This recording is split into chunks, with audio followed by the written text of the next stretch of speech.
No intro, we're getting right into the meat. So to say the least, I think we kind of got blessed at that direct yesterday. Pokemon Mystery Dungeon, we got a demo. By the way, Pokemon Mystery Dungeon Rescue Team DX announced, and I'm going to be playing the demo of that on the channel, so look out for that video. But Sword and Shield expansion pass, pretty big stuff to say the least, and I just want to go into detail about what exactly we got, just so I can learn about it myself, and also just tell you guys about it, because I know we got the premise of most of the stuff, but I know there were more details about the specifics of the Pokemon and the regions and the items and features that they didn't go through with us during the direct, because they only have they have a time slot, you know, they gotta fill these time slots. So basically we got a pass, a $30 expansion pass for both Sword and Shield, and the $30 expansion pass holds the Isle of Armor Part 1 and the Crown Tundra Part 2. Now for me personally, I have Shield, and I still think Shield is still the better one, but I'm not gonna lie to you, I really wish Clara was in Shield, not gonna lie to you, I like her a lot. So we got the Isle of Armor, which was the first part, which is going to be releasing in June of 2020, I believe they said, and then the Crown Tundra is going to be in fall of 2020. So basically it's like a little, I'm not going to say peninsula, because I know that's definitely not what it is. It's basically a branching off island of the Galar region that's full of, like as it said here, environments never before seen in Galar, with beaches, forests, bogs, caves, sand dunes, which will have native Pokemon and unnative Pokemon. The concept art throughout this direct and for all this new information was just absolutely beautiful. And we got a little bit of some suspicious figures going on in the background of that cave there. Not exactly what that is. And the Crown Tundra is basically, instead of a beachy native one, it's a snow place, but this one's, instead of based off a story with legendary Pokemon, it's more based off legendary Pokemon and exploration in a different landscape, you know. So one's based off a goal, one's based off pure exploration. At least that's based on what they said, which I'm down for both. All I wanted for this DLC, if any of y'all know me, what I wanted for Sword and Shield was more exploration of the region, because we got such a nice region, but it was so small. It was way too small. Like if look at Spikemuth.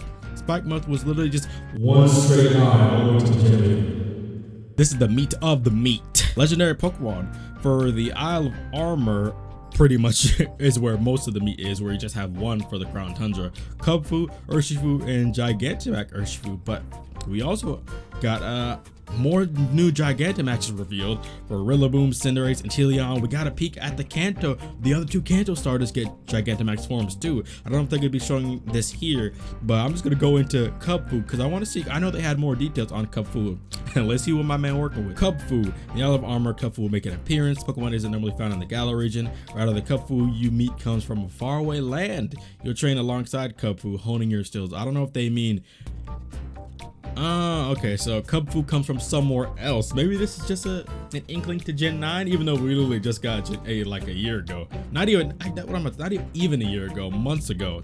Literally in November. The Wushu Pokemon, fighting type. So Kubfu is just a normal fighting type.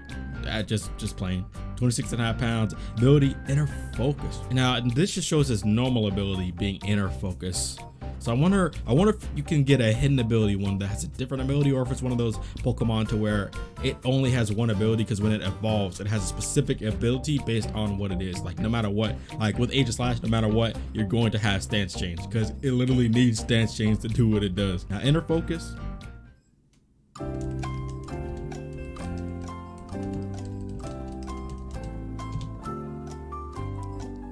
Inner Focus prevents you from flinching. For fighting type that looks like this boy right here, I think Inner Focus is pretty fitting, but because his eyebrows is up here, that's how you know that this bandana is literally part of his body. It uses its defeat as motivation, training itself with even more vigor after a loss in order to grow stronger. It has an organ that produces fighting energy in its lower abdomen. Before heading into battle, it will increase this energy through unique breathing techniques and intense focus. So this literally is a more attuned Lucario.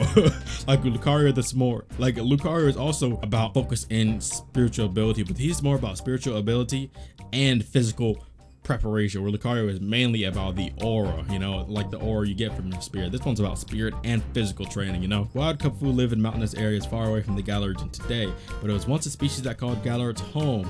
It's noticed in historical texts that this species used to head to uncharted lands with people as they set out to trade or explore. Records suggest that Kubfu living in faraway mountains today have descended from Kubfu that become naturalized to the distant lands they visited in their journey. So Kubfu did originally come from the Galar region, but that all the native ones moved away to train in faraway lands just to get stronger. This is kind of me I was talking about that I really wanted to get into, because y'all know me, I'm always down for Pokemon info and lore. Kubfu will evolve into Urshifu after it has undergone sufficient training. It seems that Urshifu has two forms, a single strike style and a rapid strike style, and it appears that each form has different types as well. Single strike, fighting dark 6-3, unseen fist. Now, I don't think this ability we know anything about yet, but like I said, it looks like it has a confirmed ability no matter what. Maybe Kubfu can get a different ability, because it looks like it's not necessary to just have inner focus, but maybe it has another fighting based type ability, like maybe it has mold breaker. The single strike style. Now these forms, I'm pretty sure, are actually based on real fighting, real kung fu types stances and techniques, because I'm not sure about this one.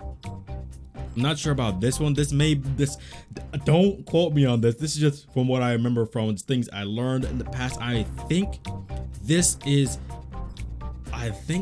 might be a tiger stance, and I think this one is I'm pretty sure this is viper / snake or crane. One of the two. I know for a fact, I'm pretty sure it's viper stance. Now the real question is, are these based on version that you get, or is it kind of like a Silvally or a Genesect, Deoxys type thing, to where you can, or Arceus type thing, to where you can choose which one it is, or even Kyurem type thing, where you can choose what kind you get and at whatever you want. Like you can choose between rapid strike, or if you want to go with the single strike, you'll go with the single strike. Like, it's not based off having a certain version where you have to trade to get a Pokemon in a certain style. But because these aren't its ability, rapid strike and single strike, that makes me believe that you can just choose them at will, because also just a fighting technique and not a genetic change. If you could change a genetic thing just like that in Pokemon, then fighting style, then come on now, I'm sure you could do that. Single strike Urshifu's movements are often direct and involve rushing forward in a straight line. It will keep its distance from its opponents at first, only to leap in close to in an instant to deliver a powerful blow. This to me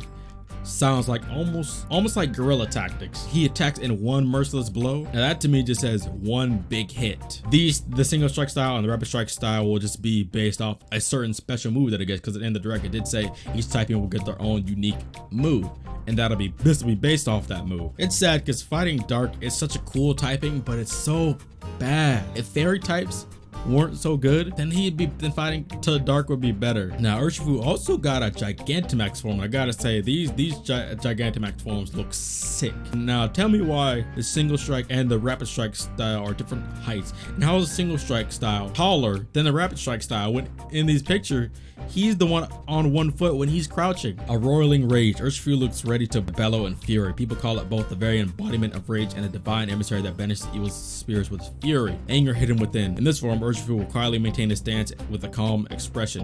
When facing this Pokemon, it seems some will become greatly agitated, feeling as if the very depths of their soul have been exposed. Yet others report feeling a sense of relief as if they've been cleansed of evil spirits. So both of these abilities give off different auras to other people. Like this one, you could sense its rage, but this one you could sense its calm and analytical and focused spirit. I love Pokemon lore and data so much. That's also why I'm going into this with you guys, just so I can find out myself and also give something to you guys. Therian Slowpoke, I think we get the point. Yellowtail, Yellowhead, still stupid as ever. Got him! To the ugliest Pokemon we've got so far. We don't have much data on Calyrex, as we can obviously see, probably because the Crown Tundra comes in the fall, so they have more. They just actually had more data for the one that's coming out sooner in June, the Isle of Armor. So Calyrex, Psychic Grass, kind of like, it's basically a Celebi, the king Pokemon, as you can see by its big old head, whether it's a crown or its brain, probably both, because it is a Pokemon. A noble leader, this Pokemon ruled all of Galar in ancient times. Though it appears delicate and slight, its every move is filled with grace and dignity. It also has extremely high intelligence, and it's said to see every past, present, and future. So the first thing that I think about when I see this is Darkest Day. Because those two individuals that partnered with Zacian and Zamazenta were part of some royal assignment, right? So maybe just like how those two went to go save the kingdom, partner with two Pokemon, maybe there was also a king that also partnered with a king Pokemon to rule all of Galar. Calyrex being a big area and the Crown Tundra being exploration, I think I'm more excited for the Crown Tundra just for the exploration. Well, I'm gonna be honest with you. The exploration, the mysterious landscapes, and being able to find legendary Pokemon underground and in these hidden areas that just seem out of place, as they said. Just the mysterious exploration is what I'm really a big fan of, and I'm definitely glad we're gonna get some. Gigantamax starters. Seems like the Gigantamax starters don't have any special abilities, which kind of makes sense because it's not like they're mega Pokemon. So each that can cross seas, Gigantamax Rillaboom will focus completely on playing its drums, compelled by the power welling up inside it. Sound can reach across oceans and be heard by those living in other regions. It's said that those who hear the beat will begin to dance uncontrollably, overwhelmed by a rhythm that surges from up inside them. So this man, he can work them drums. He's literally like a Goron except times 1,000. You can literally hear Rillaboom's drums a whole region away. That's incredible. Incredible. And his design, it's pretty nice, and I really like how he used his other vines to hold on to more drumsticks. Cinderace, and of course everybody ride this Pokemon, the striker Pokemon 88-7. Not as tall as Rillaboom, but close. Now this design is really cool, mainly because this reminds me of the fireball reminds me of the Pac-Man ghost, to be honest with you. The burning ball at Cinderace's feet has grown to massive proportions thanks to Gigantamax energy. If Gigantamax Cinderace kicks the ball using its well-honed techniques, its fighting spirit will possess the ball and cause the ball to pursue its opponents as if it has a mind of its own. Standing leg strength. Gigantamax Cinderace boasts incredible leg strength. In fact, its legs are said to rank among the strongest of all Pokemon. Like, strong leg strength? I mean, what's leg strength to... Never mind, I'm not even gonna get into this. Even without a gigantic power ball, it can deliver powerful kicking moves that overwhelm other Dynamax Pokemon. Now, I wonder if this... that can overwhelm other Dynamax Pokemon. I assume this is just a general statement saying, hey, it's a powerful move. And it's not gonna be like a regular Pokemon just using a regular move. Maybe it's referencing to its G-Max move being something really, really good.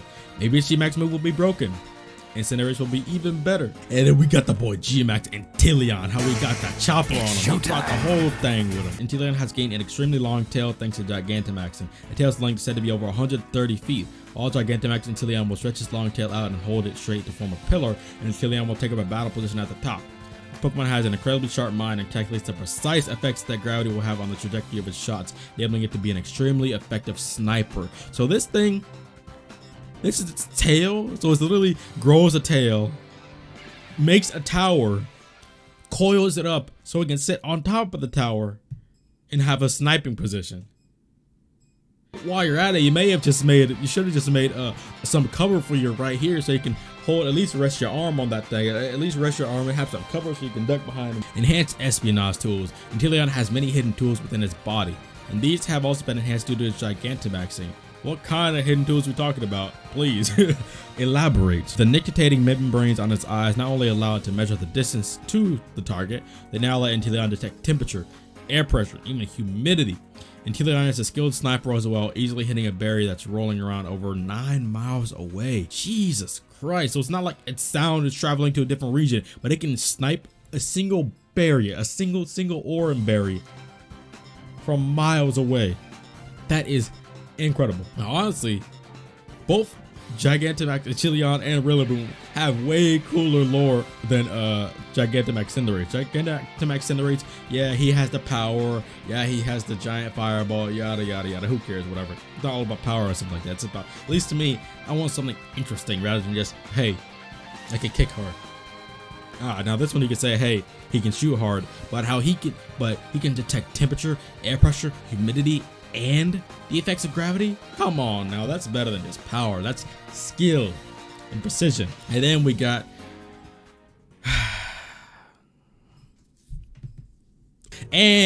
some characters. Mustard, I still don't know why this man's name is Mustard. They could have come up with something different. Like, this ain't Dragon Ball Z. You don't get a food nickname like that. He's a legendary trainer who held the seat of champion for an astounding 18 years. Back before Dynamaxing was incorporated into Battles of the League, his record has yet to be beaten. Champion Leon himself trained under Mustard, and Mustard was the first one to recognize Leon's latent talent.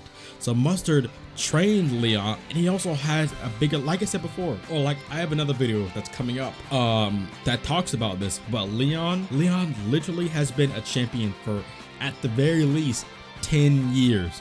That is incredible. even with incorporating something as special as the Dynamax phenomenon into battles, Leon being a champion for 10, maybe even more years, still didn't beat Mustard's 18-year record. This man is legit. Now, will we get to fight Mustard? I really hope we get to fight Mustard. And we got the two rivals, Avery and Clara. Clara specializes in poison type Pokemon and is training hard at Mustard's dojo. She'll do just about anything to appear adorable and cute. His popularity is what she admires most of all. She goes about her days with a smile on her face, but hiding behind it is a calculating nature that she puts to very good use. So she just likes being adorable and cute. Avery is one of the trainers who strive to become stronger at Mustard's dojo, and he's a proficient user of psychic Pokemon. He's gentlemanly and well-mannered, but also very proud, and it seems that he'll see you as a particularly formidable rival. Now, some people were saying that this is a woman, but this is very obviously a dude. Like, obviously. And there will be other interesting characters appealing in the Isle of Armor and the Crown Tundra in addition to these two. So we're getting other unique characters. This is just a little piece of the meat. Other new features that we'll get, just to go over that too. Chairman Rose, Marnie's outfit, Team, I almost called them Team Punk. What is his name again? Team Yell. I don't know why I'm about to call them Team Punk. I don't know. Maybe because they remind me of a punk rock band. I don't know. All I really care about in this is Leon's hat. Like, Rose's hairstyle is cool and all, but new clothing items, max raid battles against new Pokemon, the dens on the Isle of Armor and the Crown Tundra, just like in the wild area. They have a pillar of red light coming out of it. You'll participate in max raid battles. These are battles where you team up with 3 other trainers to take on Dynamax Pokemon. Restricted sparring. In the Isle of Armor, you'll introduce yourself to a way of challenging to some new battles. With restricted sparring, you'll be limited in what types of Pokemon you can use and forced to battle under set conditions. Give it a try and give some of your Pokemon that are normally overlooked a chance to shine. That's a really cool feature. I like that. And an EXP charm, kind of like the shiny charm, to make leveling up even easier. Not bad. Y'all thought I forgot? I didn't forget how we got the goats back. Galarian, Articuno. Oh, look at that Cyclops on him with the eye beam. Galarian, Zapdos. Zapdos is already the best of the 3, and he still remains the best of the 3. Look, come on now. Look at that. Look at this concept art. Amazing. Cyclops on him. Amazing. Now, I gotta give Galarian Moltres some credit. He looks sick. He's like a Moltres X Yveltal type thing, and that is amazing. I hate normal Moltres. He is so ugly. Useless Pokemon. Not a good Pokemon. But this, I gotta give you some love. He's still my least favorite of the 3 personally. Zapdos favorite. Articuno second favorite, Moltres third favorite, but I gotta give you the respect words, credit words. Dude, you look good. First we got Reggie. People want to call this man Reggie Draco because he got the straps on him. It looks like new Reggie forms, which I'm always down for because one, the Reggies are really cool, mysterious Pokemon. Their secret in the Hoenn region was so cool, and the theme for the Reggies, amazing. Like amazing theme. Reggie Draco and Reggie Shock. They both look really good. We also get more returning Pokemon back. Now, to be honest with you, for the Isle of Armor, all I care about, Volcarona, my son has returned. And for the Crown Tundra, I just care about Celio. I care about Celio, Elekid, Beldum. That's it. Garchomp is nice, but I don't really like Garchomp like that. And of course, we got the Gigantamax versions of these other Pokemon, Blastoise. My boy, look how we got the whole armory on him. Okay, Gigantamax Venusaur looks cool, but not better than Gigantamax Charizard. Gigantamax Blastoise looks the best of the 3, but I could just be biased because I love Blastoise. But come on now, he got the whole armory on him. But yeah, I think that's going to be it for this video. Let me know what you guys think. What are you excited for? Which Pokemon are you most excited for? Which legendary Pokemon are you most excited for to be coming back? Which of the new Galarian forms of the old legendaries are you more liking to of the most? I just said that weird, but you guys get what I mean. Which Galarian form of old legendaries do you like the most? What are you more excited for? The Crown Tundra or the Isle of Armor, and why? Let me know in the comments below. I'd love to hear what you guys think. If you guys did enjoy the video, want to see more like this, hit the like button to show your support, and of course subscribe to the channel if you want to see and be notified for more videos like this in general, because I got plenty. And because you watched the video, I'm gonna give you a sneak peek of 2 of the videos that I got coming next. One of them is a Kingdom Hearts Unicross theory about the new stuff that we've been talking about, as well as another Unicross video on a little bit deeper stuff that people are missing, I'll say. And another Pokemon related video, it's a tier list ranking all of the Pokemon champions on my personal liking, and it goes into very much detail. The teams, involvement in the region, themes, design, everything like that. So stay tuned for that. Hit the subscribe button because it really helps me out a ton, and I can't thank you guys enough for all the support and all the new subscribers. Hey, how you doing? This is me. I'm Meta. I didn't do an intro because I wanted to get into the meat, but I'm Meta. Thank you for watching. Hope to see you guys again, and I will see you guys again in the next video. Peace out.